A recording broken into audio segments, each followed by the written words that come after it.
Don't even start. Hopefully my connection stops being all wonky. Murky lemonade at its finest. Welcome in. Hey, Brittany. How is everybody this morning? Whew.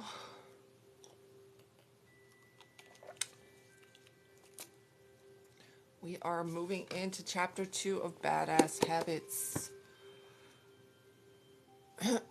So, yay. Welcome in, guys. Welcome in. Good morning. Good morning. Welcome to the morning live where we give you your daily dose of morning motivation. Again, we are working on Badass Habits.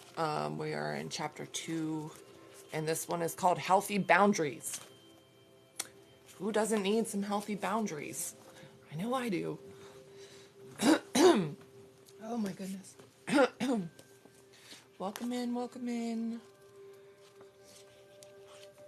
So yesterday we talked a lot about like identities and learning how to imagine who you want to be and the habits that that person that you aspire to be has versus who you are now, and how can you shift into that, learning the habits that you do now, whether it matches up with who you want to be and what you want to do. So today it looks like we're talking about boundaries and keeping firm on your boundaries. So we'll be getting into the chapter here in a moment. Let me go put my phone on Do Not Disturb so I don't get millions of calls. Excuse me. I hope everybody is having a fantastic Thursday. Hey, Indigo. Good morning, good morning. How is your day so far, Indigo? Hopefully you're doing well. I love having you guys here. It makes me feel so amazing to have you guys support and come in and come back, and it makes me doing this worth it. When you have support of those who have the same or similar interests as you do, it truly does make this like worth it. I don't know where this heads, it's just something that, I've done before, and knowing that it makes a difference in people's day is incredible. It makes me feel good.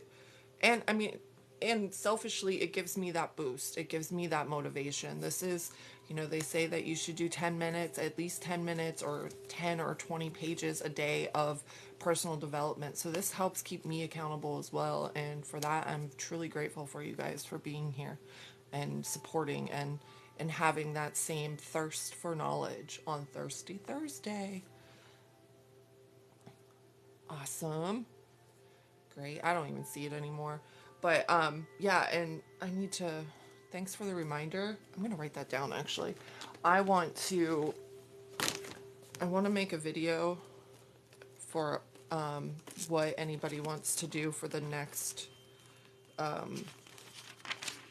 I have a couple different options, and I love doing this series. The series was amazing. I really like her, and I'd love to find another person who has like a series like this. But for now, like I have the one book that I think if anybody wants to do, it's the Millionaire Experiment, I think. So let me just write that down. Video for next book.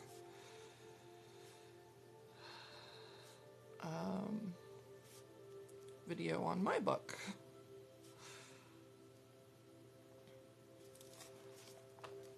So, just because you guys know I love the personal development.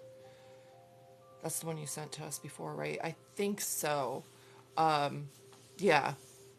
And I'll send it to you as well again, so that way you can... I know it's in my storefront, but I don't know if my storefront works anymore because Amazon kicked me out of their associates program. Good morning, Lindsay! So, for those who don't know, this is our morning live, and we do our motivation, our daily motivation. Today we are again on the badass habits, learning how to create better habits, transform our lives that way. And so I don't answer any yes no questions or tarot or anything like that. That's all in my later lives, whether it's in the afternoon or evening. So I do appreciate you guys. Please stop by and see us another time. But this is specifically for our personal development. I suggest that you hang out, chill with us, learn something, implement it. It honestly, it takes just a little bit of time. I'm on for an hour, and we just hang out and we learn how to, create a better life. You can ask any psychic yes no questions all day long. But the fact of the matter is those yes no questions, you can determine the answer.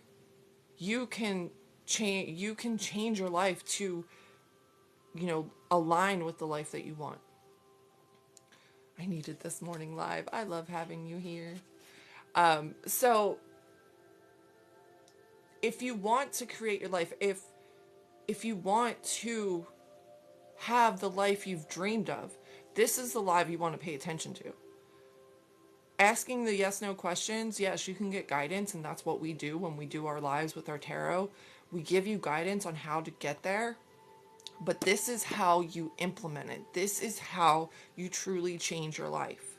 It's more important than anything that anybody else can tell you, because this is you diving deep into your personal development. This is you doing the work that is necessary to give you the life that you want. So with that, I'm going to go ahead and start chapter 2. Again, the title of chapter 2 is Healthy Boundaries, the Unsung Heroes of Successful Habits. Like I was saying, I know myself, there are boundaries that I need to have. I used to have very weak boundaries, and I have strengthened them over time, but there's always work. There's always ways to make them stronger. There's ways to adjust them.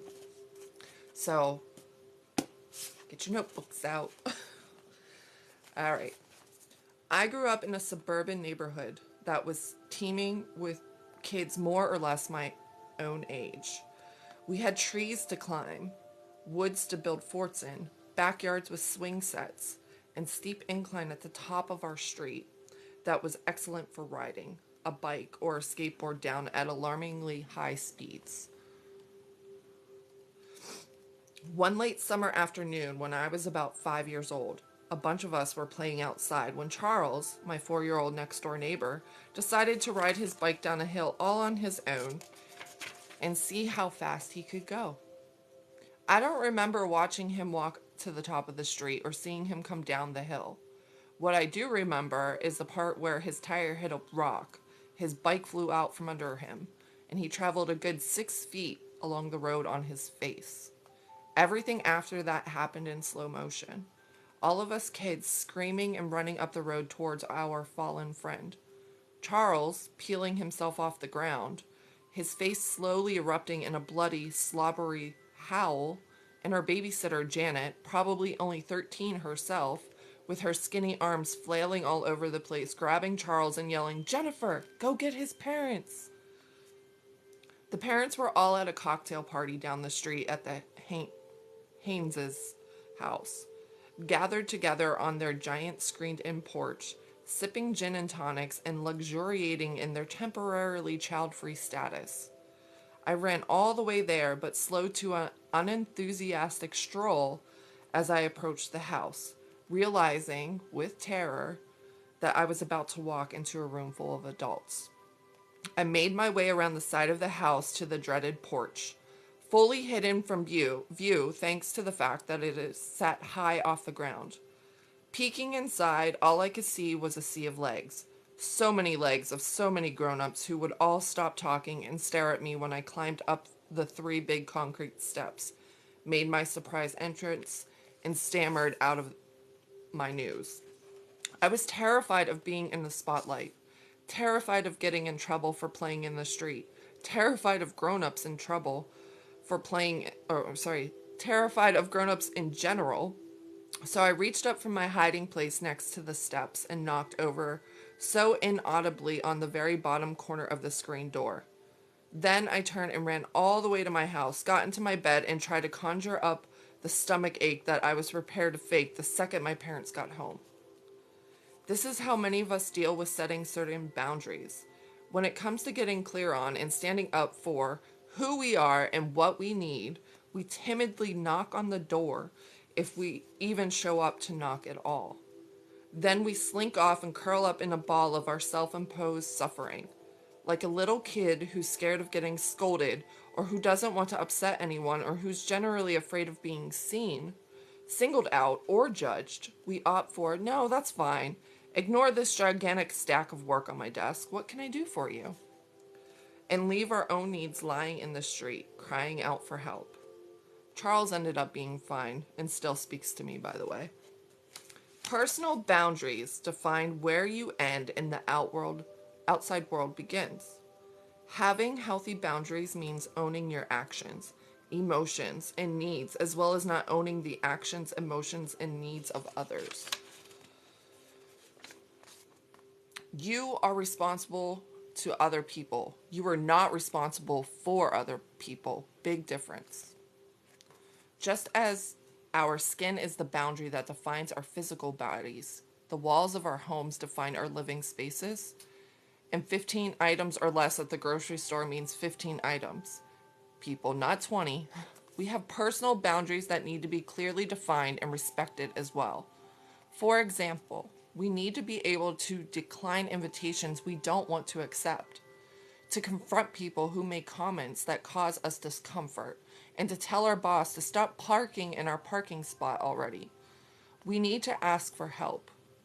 We need it to lose the expectation that other people will fix our problems, and to quit bailing out our financially irresponsible sister every time she goes on a shopping bender and can't afford her rent. If we don't set our own clear and healthy boundaries, we will spill out and become messy, murky blobs, intertwining our needs, roles, and identities with those people around us. Healthy boundaries are especially critical when it comes to creating new habits, because in order to stay the course, you can't afford to have your time structured by outside forces, your beliefs swayed by naysayers, or your attention consumed by your often unconscious need to control those around you. Your guilt, shame, and shoulds cannot run the show. Habitually setting good boundaries lays the groundwork for all other habits. If you're developing the habit of becoming a better manager at work, for example, you need to create solid boundaries by articulating your expectations, laying down clear guidelines, allowing your employees space to flourish without hovering over them and micromanaging, and being neither a friend nor a tyrant to those you manage. If you're getting into the habit of not eating meat, you need to ask your friends to meet at restaurants with good vegetarian options. Take time to learn new meat-free recipes. And inform unamused dinner party hosts that you don't eat animals. If you're going to regularly do Tai Chi, you need to give yourself all the time you need to honor your practice. You need to surround yourself with encouraging people, to develop the dedication to keep showing up. And you need to focus on yourself and your craft so you can move in slow motion without falling over or asleep. Your habits define who you're being. Your boundaries define the space you require in order to be who you're being. To help your game with your new habit, take a minute to think about how well you respect and whether or not you're even aware of your own boundaries and the limits that other people set. Here are some common areas where boundaries come into play and some examples to help spark self-reflection. The bod. If you don't like being touched by strangers and a yoga teacher comes over to adjust your pose, do you ask her to please stop? Do you move away? Do you slap her on the wrist? Or do you say nothing and hope she backs off soon? What are your boundaries when it comes to sex? The food you eat, the exercises you do, the clothes you wear, the conversations you have about your body and bodies in general. How do you respond to people who say hello by kissing you on the lips? Are you one of them? How aware are you of other people's body language? Do you automatically go in for the hug when you meet someone? Or do you tune into what they're up for first? Do you raise a disapproving eyebrow when your daughter, whom you consider to be overweight, helps herself to a second donut? Do you encourage her to eat the donut? Do you make fun of her? Do you leave her alone? Do you notice? Right. Stuff. Which of your possessions are off limits to others, and which do you share freely? Are you a tidy or messy in your own home? And how do you behave in the homes of others? Do you live by the old adage, ask for forgiveness, not permission, and help yourself to the apples on your neighbor's apple tree, the clothes in your sister's closet, office supplies from the storage room at work, or your spouse's toothbrush when you accidentally leave yours behind on a trip? How would you respond, if at all, if the tables were turned and people didn't ask for permission from you? I'm with you guys. Someone goes to try to kiss me on the lips, you getting a fat lip, right? And I'm not using anybody's toothbrush. That's gross. I I will be completely honest. There have been instances where I'm like, you know what? I'll ask for forgiveness, right? But for the most part, I ask for permission first. But there have been times where I'm like, you know what? I'm not waiting around. I'm doing this. I'll ask for forgiveness if I need to. I feel like there is a fine line, but for the most part, I do try to respect other people's opinions and, you know, their boundaries as well. I definitely do not take from others. I don't, I usually do not even, unless I'm really good friends with you, I don't initiate any type of physical contact. You know, it might be a handshake at first, but like my friends, yeah, I'll run up and give them a hug and, you know, but I know their personal boundaries, right? I understand their personal boundaries. But when it comes to strangers or people I'm not really good friends with, you won't catch me doing any of that. Beliefs. Are your beliefs easily swayed by beliefs of the people around you or by the media? Are you fairly solid in your beliefs, yet still open to hearing another point of view? Do you think people who disagree with you are morons, or are they smarter than you, or that they're just different from you? Do you question your beliefs or the beliefs of others? Is it important to you that in every confrontation someone is right and someone is wrong? Or can you hold space for the possibility that there may be more than one right answer? Will you fight to the death to be right about the fact that it was your husband, not you, who left the car window open in the rainstorm last week? Even though you're actually not so sure it wasn't you now that you think about it? It's always him. It's always him. Can you admit when you're wrong? Do you need everyone within shouting distance to know you were right when you were right? Do you refuse to hear anyone out and never consider the other side of things? Does anyone actually admit to any of this? I'm a Libra. Like, y'all know this. I will listen to all sides. And I will be able to see all sides. And then I won't be able to decide which side I'm on. So I do hold space, but at the same time, like, I probably would be a person who could be easily swayed. I'm listening, but Percy wants to do school early. Okay. For your behavior. Do you go with the flow and behave however you feel in the moment, oblivious to how it affects others? Do you limit your behavior, constantly apologize, shrink down, and speak in barely audible whisper so as not to make waves or disturb others? Do you take a stand if someone is being inconsiderate, bullying, making racist jokes, or talking loudly during a movie? Or do you stay silent or complain about them behind their backs? Do you foist unsolicited ideas, books, fashion suggestions, job opportunities, and blind dates on others because you see such potential in them? Guilty. Brittany will tell you I'm guilty. Hi, Nicole. How are you, sweetheart? We're just reading badass habits this morning for the morning motivation. Do you try to do everything yourself?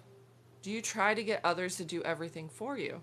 Do you blame other people, society, your parents for your boring job, your terrible taste in partners, your empty bank account, your fear of flying? Do you communicate clearly, drop hints, think before you speak, blurt it out, or hold it in until you explode? / grow its humor. Oh, I've missed you too. I'm so happy to see you. So with all of that, like I said, I definitely am that person who, when I see potential in people, I just blurt out, like, you should totally do this and this and this and this and this. Like, I definitely see where that can cross a boundary with some people. But I try to do everything myself too. I'm not gonna lie. That happens a lot. My lights get bright for some reason. So someone's here. Someone's saying hello. I don't know if it's for me or for anybody else. So somebody is saying hello right now.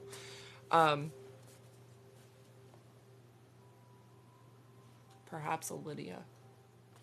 I don't know if anybody has a Lydia that may be saying hello, but I believe it's a Lydia.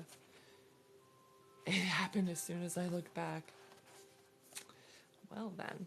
Alright, space. Are you a bed hog or a road hog? Do you sit with your legs spread wide apart on a crowded subway? What do you do, if anything, when confronted with people who are and do? Do you sit with barely even one cheek on the couch to take up less room? Are you aware of the space you take up? Do you give yourself and others room to work, room to think, room to create, room to feel?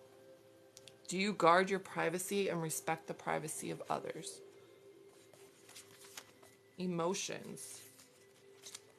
Do you empathize with others, over-empathize with others, and take on their pain as your own? Guilty. Or do you feel nothing when it ain't your problem? Do you have screaming matches in airports with ticket agents who can't find your reservation? Do you calmly discuss the problem, or do you burst into tears of frustration? Do you bottle up your feelings, share them with only the closest to you, or try not to feel them at all? Do you act impulsively on how you feel, or let your emotions run their course before making a decision? And how do you respond, if at all, to people who process differently than you do? Do you adjust your behavior if someone around you is in a bad mood, a good mood, a sad mood, and or do you expect everyone to meet you where you're at emotionally?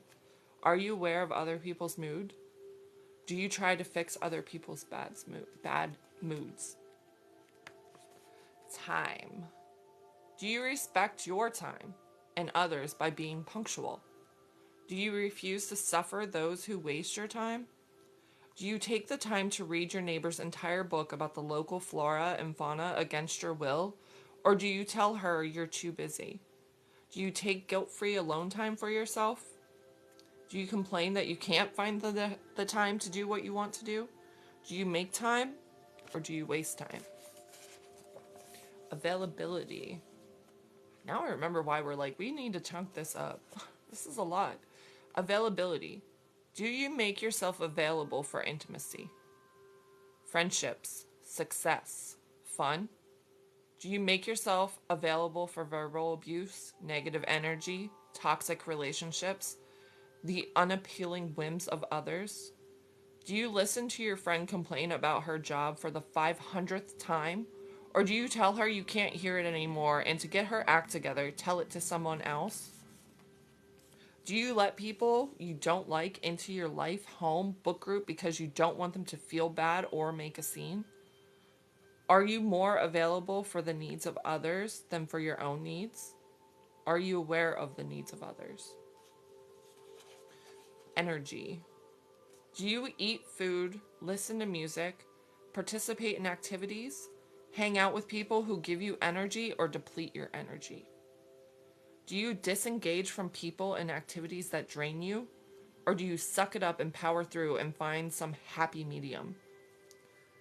Do you pay attention to who and what affects your energy? What do you bring to the party in the energy department? We first learn about boundaries as children. We test the waters with the people around us, see how it goes, and base our understanding of how things are after years of studying the results we witness. If we say no to giving Aunt Lauren a kiss, are our wishes heard and respected? Do we get ignored and lifted up to her cheek for a smooch against our will? Or do we get punished and sent to our rooms? When we do what we're told and go get ready for bed, are we rewarded with a story? Do we get yelled at for taking too long? Or are we left upstairs by ourselves for hours? When we test out the new snappy comeback we learned from the big kids on the bus and call mom a fucking bitch, next time she asks us to clean up our toys, good luck with that. We gain all sorts of valuable information from her response, even though we may still have no idea what the hell we just said. Our little brains take in all the information we get, then form truths about which boundaries will be best protect us and get us what we need. I'm treated like a bad, mean person when I say no, so I'm never going to say that again. After you wake up, you will learn, right? Or dad is always angry and tired when he comes home from work, so being quiet, needing nothing, and not being seen is the way to avoid getting yelled at. Knocked into next week, man. If I were to call my mother a fucking bitch when I was younger, whew, I probably would have a week stay in the hospital. Just saying. We may then go on to spend the rest of our lives suffering from the bad boundaries we form based on these outdated truths. We don't realize that what we've assumed to be simple facts of life are actually just perceptions of reality formed through our own experiences. And that many of these experiences took place during a time when we hadn't yet learned to speak in full sentences and thought that sticking peas up our nose was a great idea. Luckily, there's another option. One in which we wake up and realize that we can choose to question our beliefs rather than spend our lives blindly playing victim to the ones that no longer work for us. I'm always the one in our group of friends who organizes dinner parties, plans, camping trips, gets tickets to concerts, navigates cancellations, rearranges things when people's schedules change, and guess what? I'm exhausted and grouchy. I caught myself fantasizing about collapsing in Costco, being hauled out on a stretcher, and everybody having to take care of me for a change. Shouldn't I be fantasizing about lying on a beach somewhere, mainlining snacks? Why do I feel like if I ask for help, I'm a bad person? Is that true? As we move through life and uncover these cranky old truths, we can unhook ourselves from them, shift our focus onto beliefs that support who we're becoming, and empower ourselves to create the boundaries we need to grow. Denying my needs is a drag. I'm going to stop acting like I'll be punished by daddy for speaking up. Stop pretending I can do everything myself and ask for some damn help around here. What we choose to believe is true or not true dictates the boundaries we do or don't set. Thank you for the tea. Whether or not we're aware of it, we're always making choices about setting healthy boundaries, setting unhealthy boundaries, or setting no boundaries at all.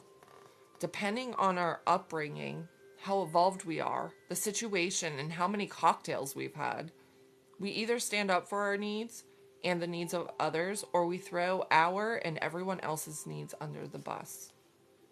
We've got countless cringeworthy stories and creative ways in which we've dropped the ball, but for the most part, our boundary issues falls in one of the three categories. The three common types of boundary bunglery. 1, too yesy.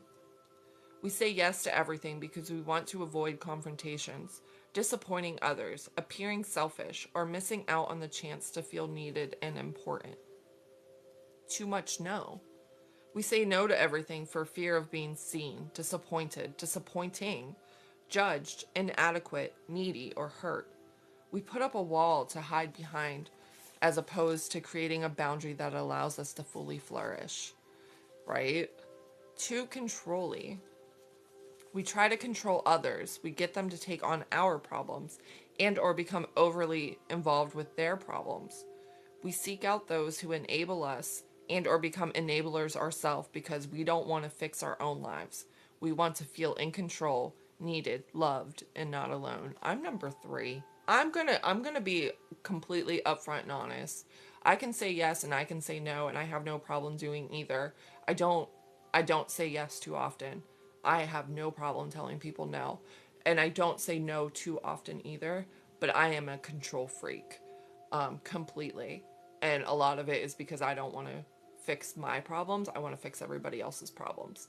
Um, that's my call out right there. I I want to help people and I want to help them and I want somebody to do the same for me. And it's not I do it because of that. Like I don't do those things because I expect it back, but I do them because I would love someone to swoop in and be like, here's what you need to do. Here you go. Here's everything. So I like try to do that for everybody. I feel like I do all 3 depending on the day. I get that too. That makes sense. And I mean, it again, I know I'm not a yes person. I have no problem telling people no. And I'm not afraid to be seen. I'm not afraid to do things. That I probably could be more into the no department than the yes department if I had to go either or. But most of the time I'm all about avoidance. I'm all about let me focus on somebody else for once. Right? And I've worked on that over time. Either I'm all yes, all no, or do what I want, right? All right. Most of us participate in a bit of all of these behaviors to some degree, depending on our issue, the circumstances, and who happens to be the lucky navigator of our bad boundaries at the moment. For example, we may say yes to all the things that our boss asks of us to do that are outside of our job description, to the point of exhaustion and resentment. We may say no to an invitation to parties and blind dates to avoid awkwardness and rejection. And we may be controlling with our kids by getting involved in areas in their lives that are none of our business. I got rid of those black clunky boots that you've worn to death and you got something a little more feminine. One of the premier causes of unnecessary drama is bad boundaries. There's a call out for you, right? Having bad boundaries doesn't make us bad people.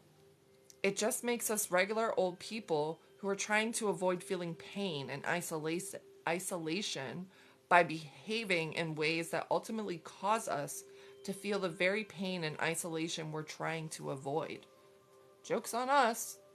The excellent news is that you simply need to become aware of where and when your boundaries aren't so great. Make the conscious decision to upgrade them, regardless of how uncomfortable and or scary it may be.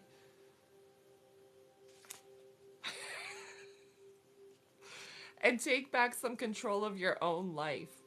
Take back some control. Ain't nobody ever gonna be perfect or completely in control of anything, but we can certainly improve the quality of our lives by getting better at making smarter choices.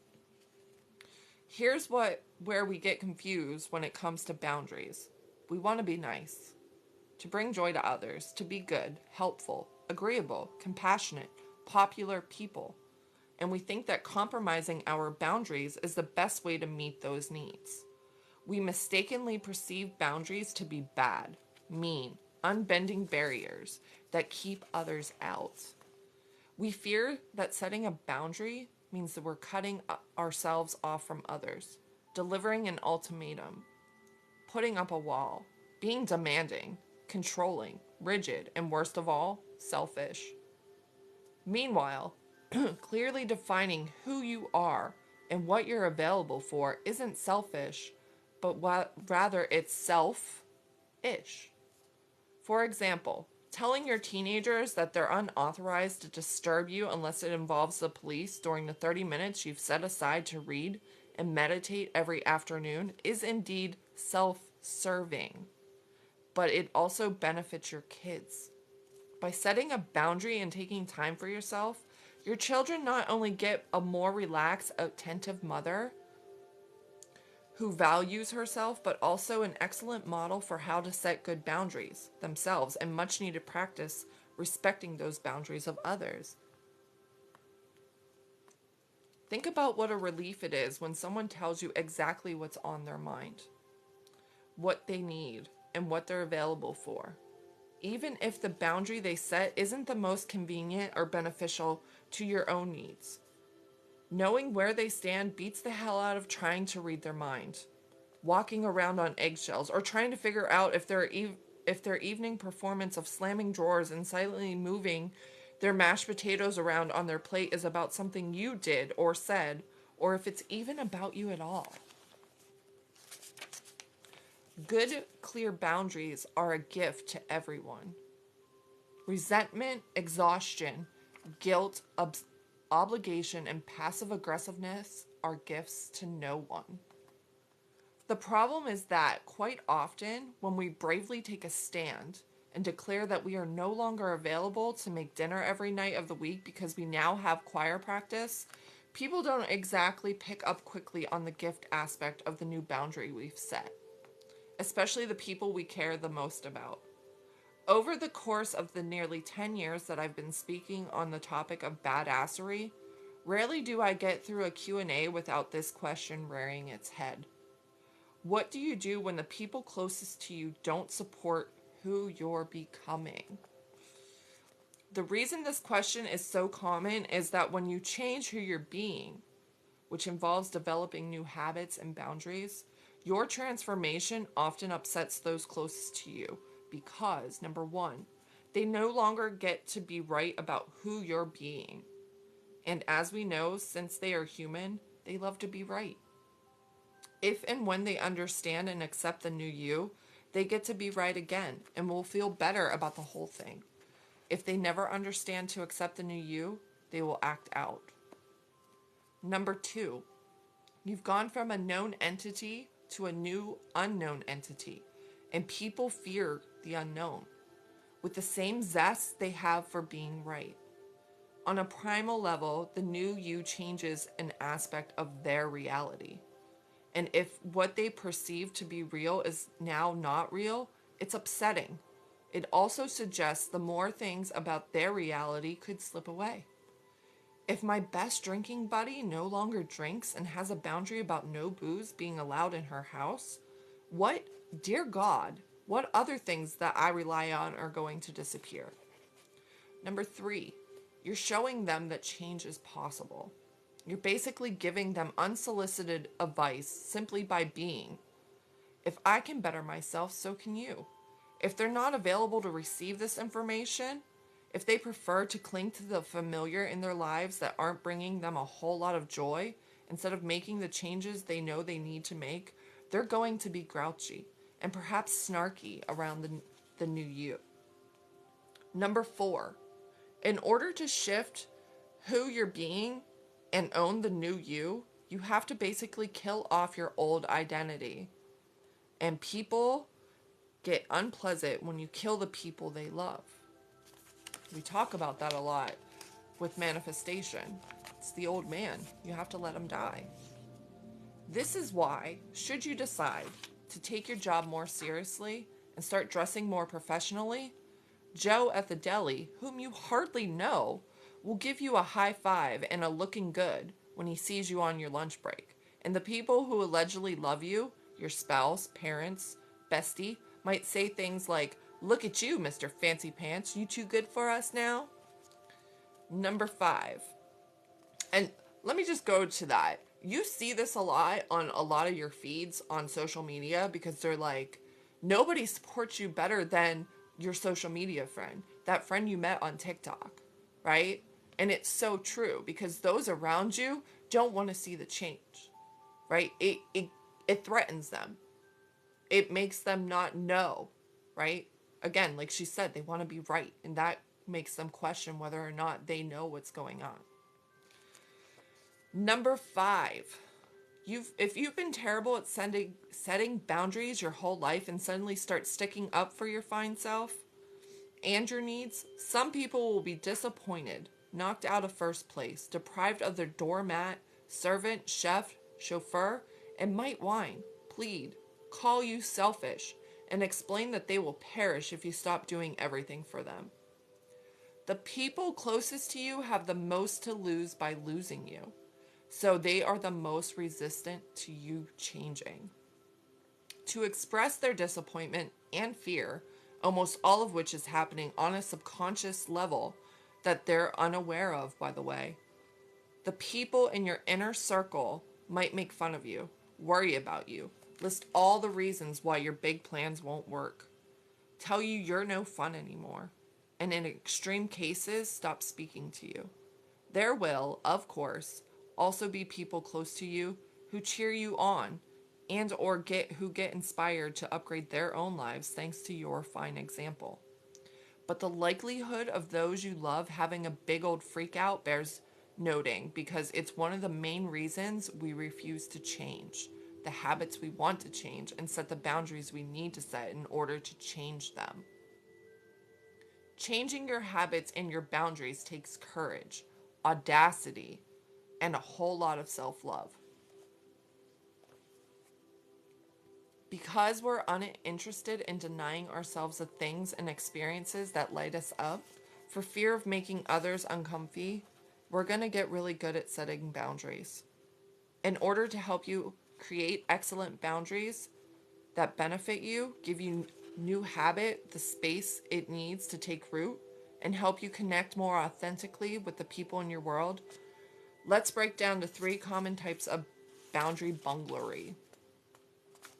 Whew. Wow. I think I'm going to stop there for today. We've gone through a lot, and we'll start tomorrow with that, really breaking down whether being too yes or too no or too controlling. So, like I've said, this book has a lot. He's creating good habits today. That's awesome. You know, the big thing that I want you to really pay attention to today is, do you set boundaries? Number 1. The other thing is noticing whether or not you are doing too many yeses or too many nos or trying to control. Just being aware. School is done and he's taking 10 minutes to start learning a skill. I love that. That's awesome. Way to go, Percy. I'm so proud of you. So, we really want to take a look at that, right? We want to take a look at how we're setting our boundaries. And also pay attention to those around you when you may be starting to implement those boundaries, right? Taking the time for yourself, right? Like I'm sure with Percy, let's just take that as an example. He's like, I'm going to take 10 minutes. I'm going to learn something new. My guess is Brittany's like, yes, go do it. Like, I'm here to support you, right? But if that learning a new skill was like, well, you know what, Mom, that means I'm gonna have a science experiment and I'm going to destroy the whole kitchen, right? Brittany's gonna be like, oh no, you're not. Like, you are not doing that. And that's where boundaries may also conflict, right? Because we do want our kids to explore. We do want them to, try new things, right? But at what cost, too? We also still have to be a parent. We still have to, because what if his experiment is using the oven or the stovetop? We might be a little hesitant to do that, especially unsupervised. I started it Monday and he's working on that skill daily, but he brought it up today. I love that. I love that he is wanting to learn more, right? On something he wants to learn. It's not just school. Like learning a skill that interests him. I think that's incredible. And to support that and push that is amazing, right? But we also have to have boundaries of some sort for protection too. My control is school starts at 10, but he brought his books down early to get it out of the way. So I said yes, and we got it done. Well, yeah, I mean, and the flip side to that too is you still got to be here on live and listen in, right? School is done, so you now have that hour that you was allotted for school is now free, right? So now you have time to do something for yourself during that time. So it's a yes, it was a yes, right? Boundaries are flexible. Yeah, you're right. Boundaries are flexible. Absolutely.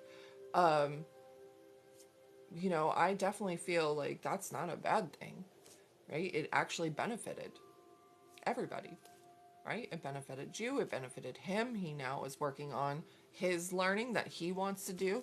You now have time for yourself that if you wanted to go and learn something or do something or, take a bubble bath or, just sit with yourself, do a meditation, whatever it is, right? You now have that hour that put forward for school that is now free. So I feel like that's a good thing. I don't feel like that's pushing of boundaries at all. I mean, yeah, you could have said, you know what, Percy, like, I'm really into this.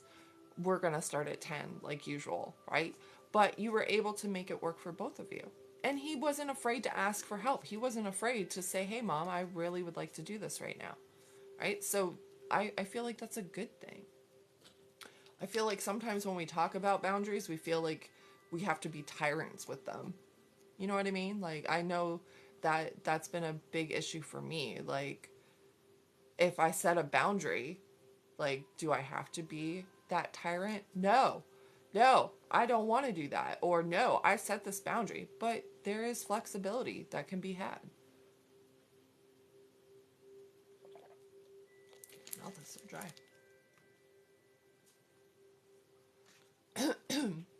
I think for me, especially what we've gone through with this chapter so far, is the noticing of how, and we see this with our spiritual awakening as well. Good morning, sister. Um, when we set boundaries, the people around us get upset. We lose some of those. There's my other sister. We lose some others as well, because we're changing, right? During the spiritual awakening, you notice that you pull away or you go into that hermit mode, right? But when we set the boundaries,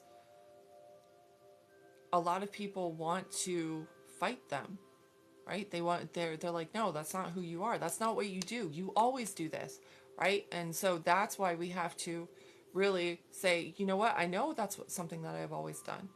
I've always put that in place, but I don't want to do that anymore. What I want is this. So I will not be open to this anymore. And it does create a lot of tension at first, but just like anything else, when we implement something new and we are standing up for ourselves and we stick with it, it becomes the new norm. It becomes that new habit. It becomes that new identity, right? So if you're trying to move away from being a doormat, right? Saying yes to everybody and doing everything for everybody while you're struggling with your own mental health, to where you're like, you know what? I would love to do this for you, and I know I've done it for you in the past, but right now, I can't. I'm sorry if that hurts you, but I have to put myself first. And right now, that is not part of what I need to do. I have too much that I need to do for myself right now. So therefore, I'm going to tell you no. You know, I'm just not doing it, right? And part of me wanted to say maybe I can help in some way because that's who I am too, right? Because I want to help whoever I can. But being a doormat keeps the floors clean. Isn't that true? But yeah, I mean that's who I am because I want to help everybody that I can, do what I can. But there are times where I'm like, you know what, right now I just can't. I can't do that. I don't want to tell you, like, this is how I am. I don't want to tell you no, but right now I just can't do it. Perhaps later I can. That's me softening the blow.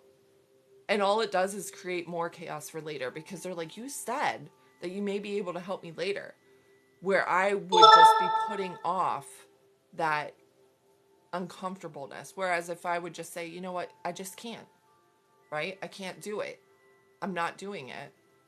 It would create a little tension at first, but over time it would get accepted. Whereas if I leave that in for, you know, hope for them. Thanks for the donut. that would create more tension later. So we want to make sure that we're being honest and, we're really being true to our boundaries, to who we want to be. So, so yes, boundaries, boundaries, boundaries. And we'll be getting more into that again too tomorrow with the second half of this chapter. How's everybody doing? I see my sisters in here. So how's your mornings?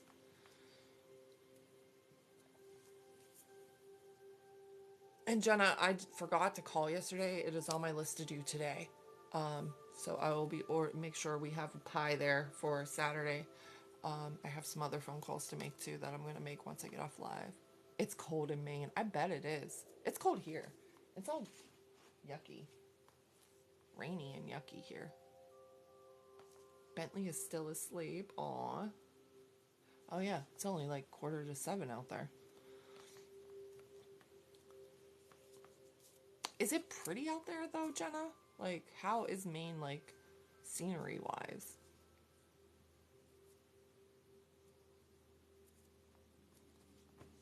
There's my sleep. What's everyone got planned for today? I'm going to kick into high gear and get a lot of cleaning done today because I have nobody here. No husband, no kids, no nothing. It's gorgeous. Definitely want to come back in the summer. You let me know because I will do a road trip with you. I've always wanted to go to Maine. I haven't been, and your brother would love to go too. I think that's the only part of the U.S. he hasn't been, in Alaska. Jacob, his girlfriend, and dog just moved in. Oh, Lord. Oh, man. I'm sorry. I know that's a lot. That's a lot because, yeah, boundaries. We're talking boundaries, and now you just taken your space and constricted it. Yeah, I think we're going to Salem. Yes. Yes, yes, yes. We need to put together a trip for everyone to go to Salem. I want to go. I want to go.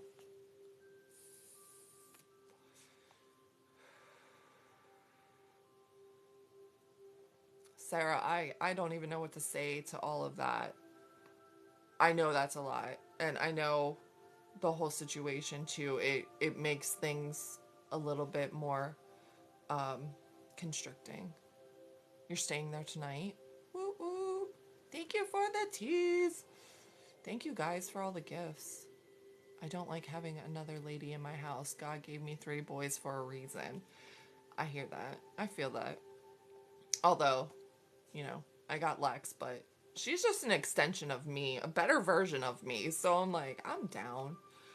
Like when mom cursed me, she's like, I hope you have 3 just like you. I got one just like me. And I'm perfectly content with it. It was not, no, I'm good.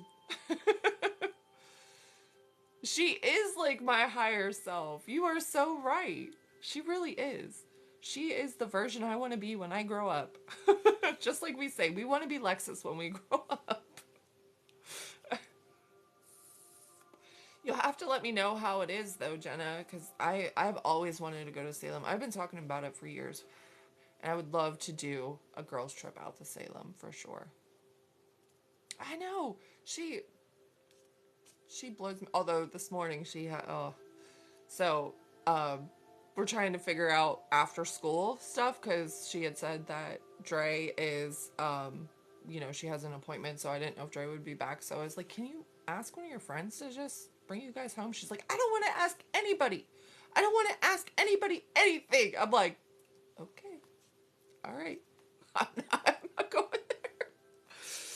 Oh, break down.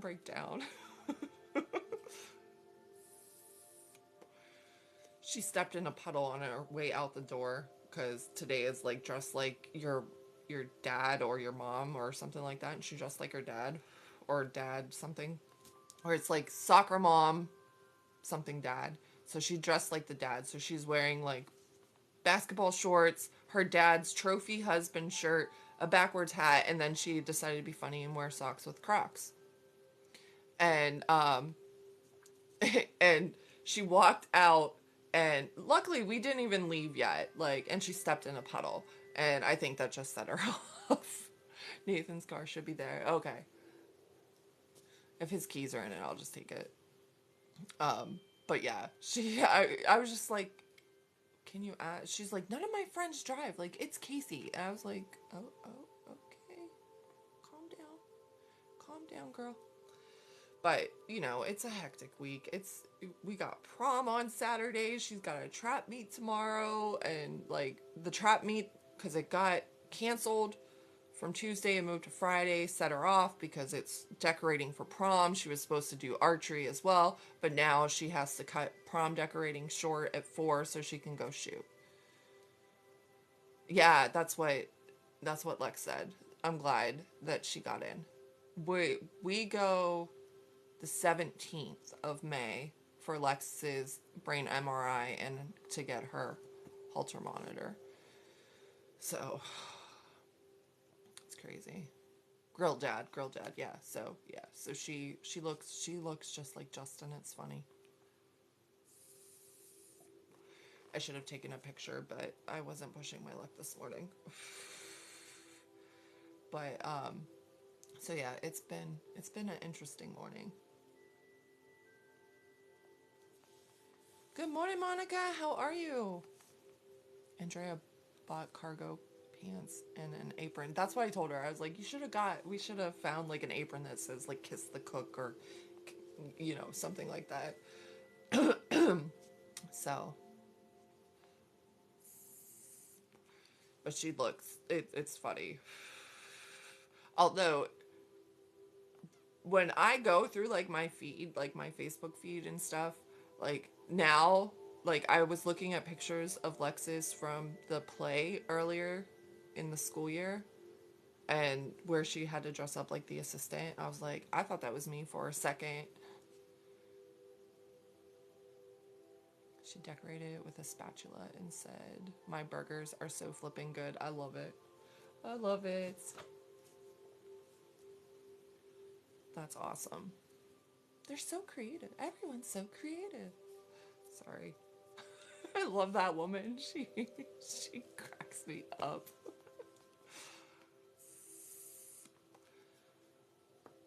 She was going to put I turn grills on. That's cool. I love it. They are. They're so creative. You see how it's not supposed to look like that, but it does. I'm telling you guys, if you haven't seen my videos from yesterday, I did that. If you haven't watched that lady who like critiques all the weird food videos and she's like, everyone's so creative. I took that sound and I did a tarot reading with it. It's freaking hilarious. Love you, sister. Have a great day at work.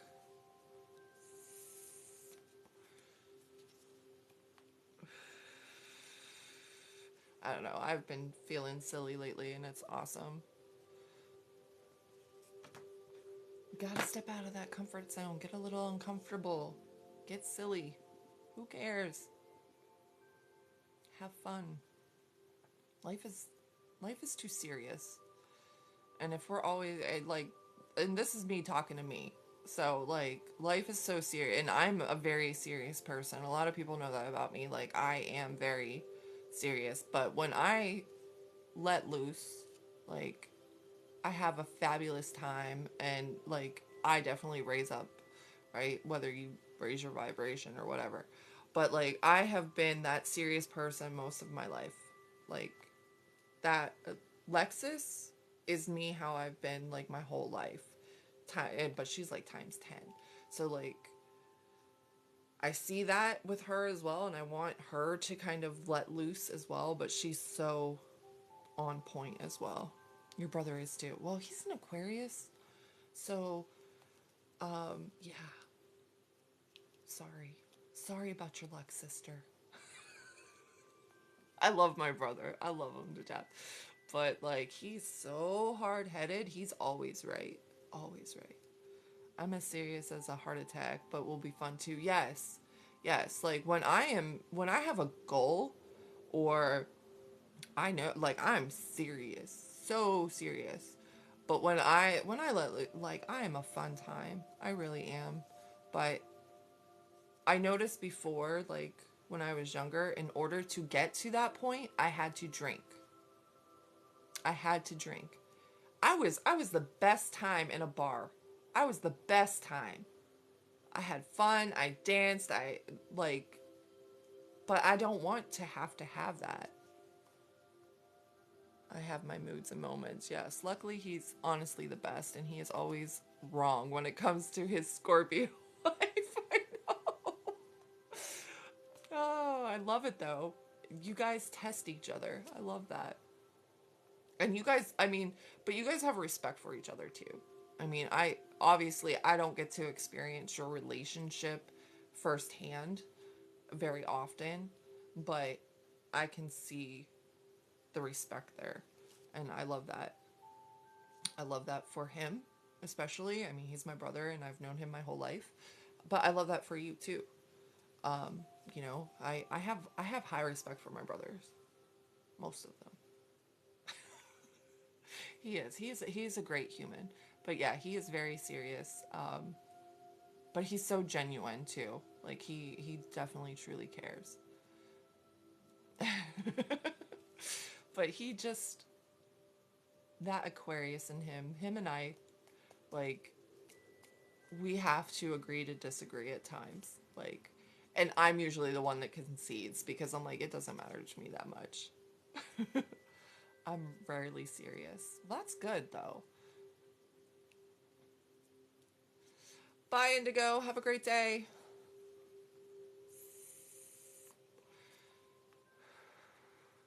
But I do. I love my brothers. They're all different in their own ways. Um, but I think, I don't know if it's the way that we were raised, but we all have like a super serious side. Some are more than others. Some get really butthurt over the silliest things. He will never back down unless I push him to with others. Yeah. He definitely, and he's always been that way. Always. Again, that's I'm the one who will concede. I will back off, and it's not because I am afraid of confrontation. I just get exhausted because I'm like, you know what? I don't care. I don't care. It's not that important. But like, that's the one thing that I've always had, like, with my brothers. Like, we can always have that. Oh, sorry.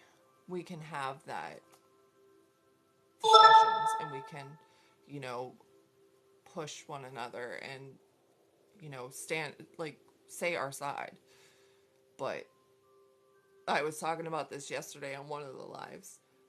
One thing Dad always had us do, and I know you've heard this several times, Sarah, was he'd always have to ask us who's number one, right? And we would have to scream it at the top of our lungs that I'm number one, right?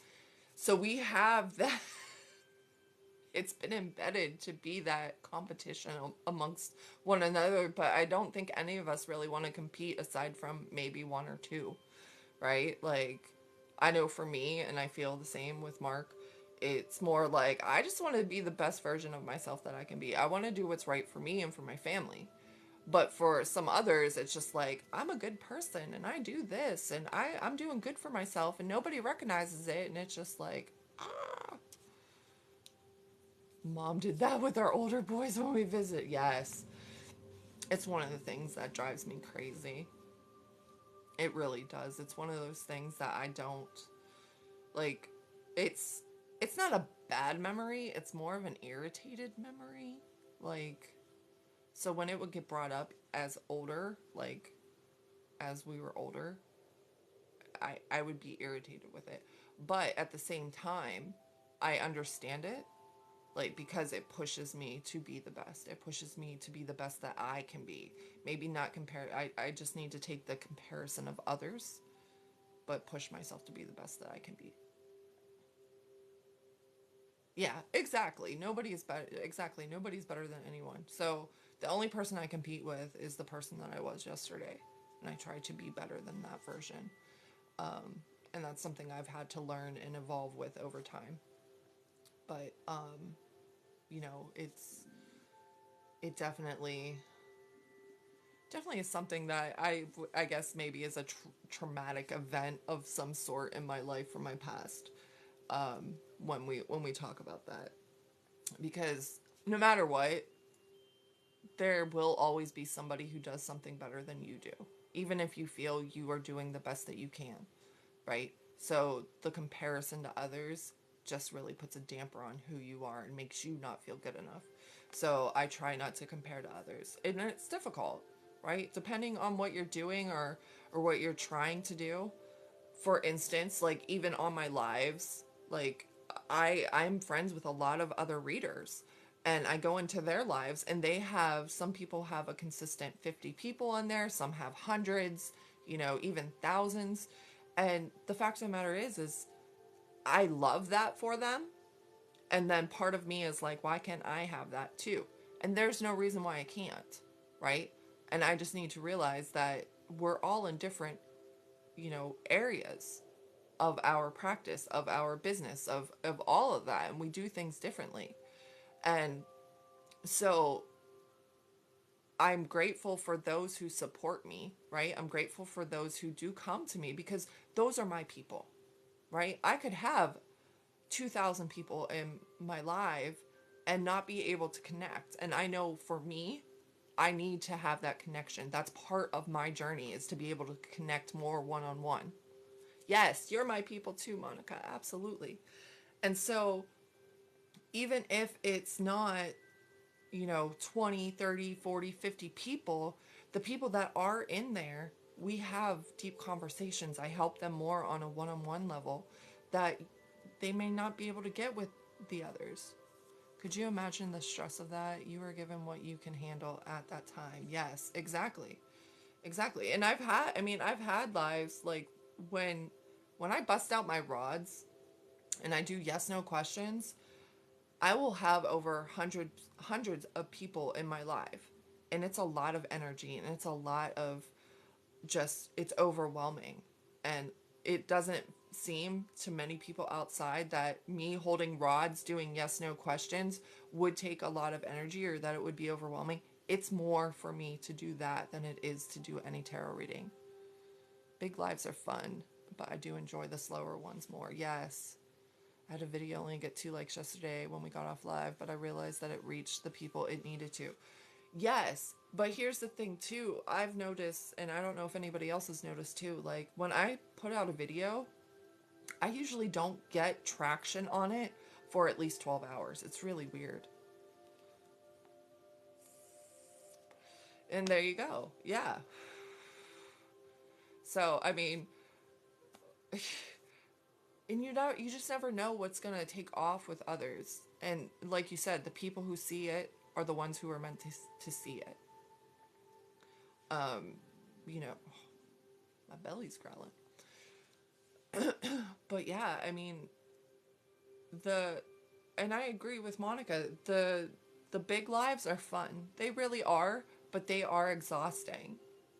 And when I started out doing lives and I started out with the rods and I was doing those, like my first night that I did them and I was doing donations, I made an insane amount of money.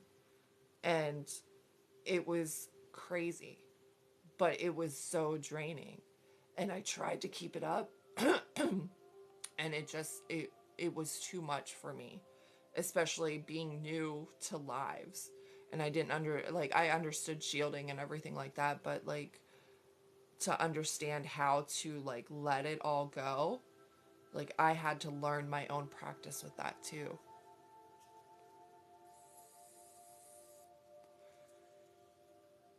So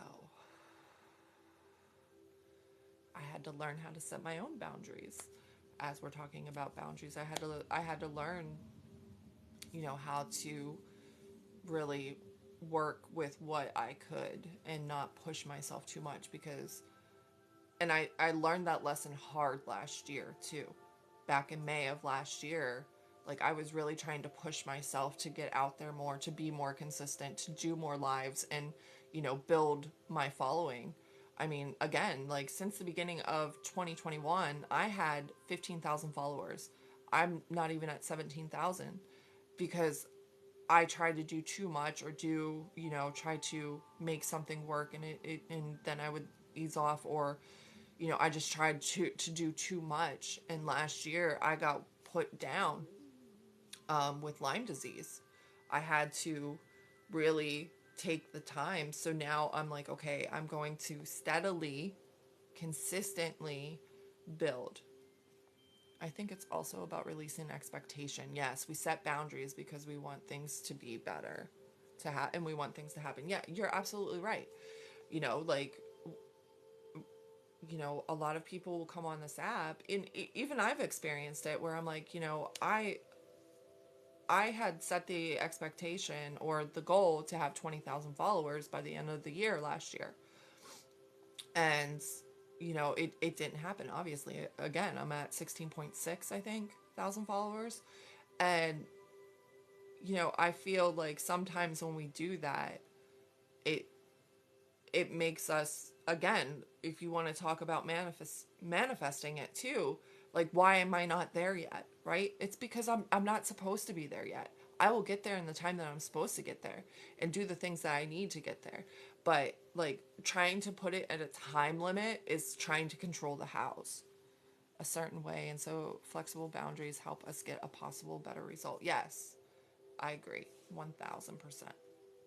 Yeah. So we have to shift our expectation, right?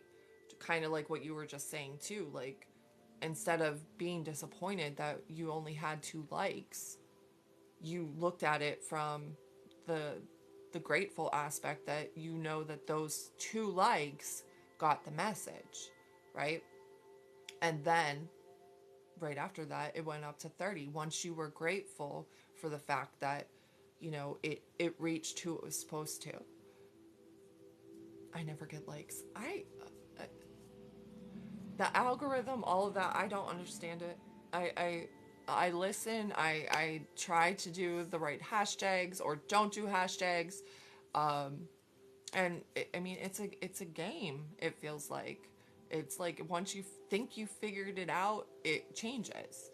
I have had videos that have gotten, like, I have videos that have less than 100 views, and then I have another one that has over 2,500. Sorry, my eye is really itchy. It's very hit or miss, yeah. But a lot of that too, I feel, is also your finding your zone, right? It's sometimes it comes easy. Obviously, I need to do more videos on dreams and interpretations because that went off. I do enjoy the lives more too. Consistency does help, right? Doing your 3 to 5 videos a day, which really, to me, feels like a lot. I know it's not, but it's just like, okay, I need to come up with content for those. And it's not that I can't, it's just literally just sitting down and recording. And I was explaining, like, a lot of people talk about doing batch recordings, recording a bunch of videos and then pushing them out. I can't do that because once I make something, I'm like, this needs to go out right now. And so that's not how I work. And yes, I could try to change that habit, but right now that just doesn't feel important to me. So I need to just be more open to perhaps recording 3 to 5 times a day and pushing it out.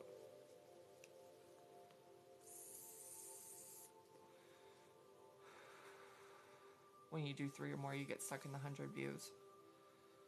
Yeah, exactly. I get excited when I make a video. I'm like, this is good stuff. Like, I'm putting it out. Like, yesterday's videos were just goofy. I was like, oh well, I'm just posting them. Like, I'm getting them out because I felt good about it. And then, like, I was telling Brittany, I was like, I'm antsy. Let's go live, right? And so I'm trying to listen to myself too in that aspect as well. Like, because a lot of the times I'd be like, oh no, I said I wouldn't go live until this time, right?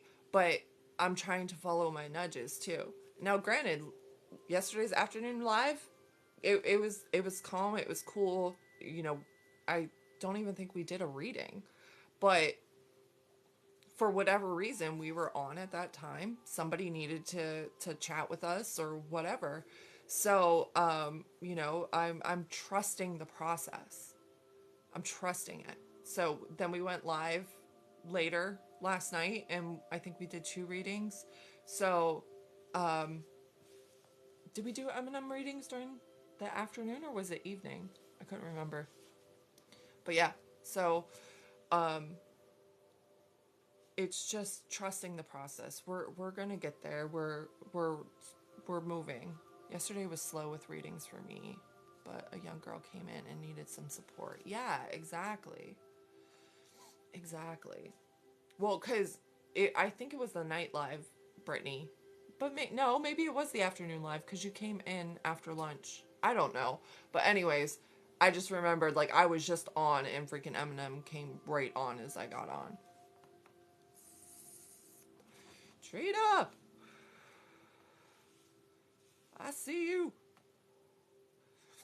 But, um, but yeah, I mean, it's those things that it's following your gut, following your, that intuition. So even though we may not have had readings to do, we may have had one of our collective readings that needed to go out and somebody needed to hear it. All right, Monica, have a great day. I'll check you out later. I'm sure you'll be on later. So, but yeah, I'm actually going to head off too. I need to get some cleaning done and get some work done. But I love you guys. Thanks for joining me. Thanks for supporting me and being here for your morning motivation. I'll be back tomorrow morning at 9 a.m. You're headed to bed. Get some rest. Get some rest, girl. I've been missing you. I'm glad to see you. So yeah, I'll be back on live tomorrow morning at 9 a.m. I may be on later tonight. I'm not sure yet. I'm not holding myself to it. But I want to get some stuff done. I need to put out content and I need to get some work done with what I'm working on in the background. So I've been slacking. But I hope you all have a wonderful Thursday and make it a great day. Set those boundaries, watch those boundaries, and I will talk to you guys later. Have a great day. I love you guys.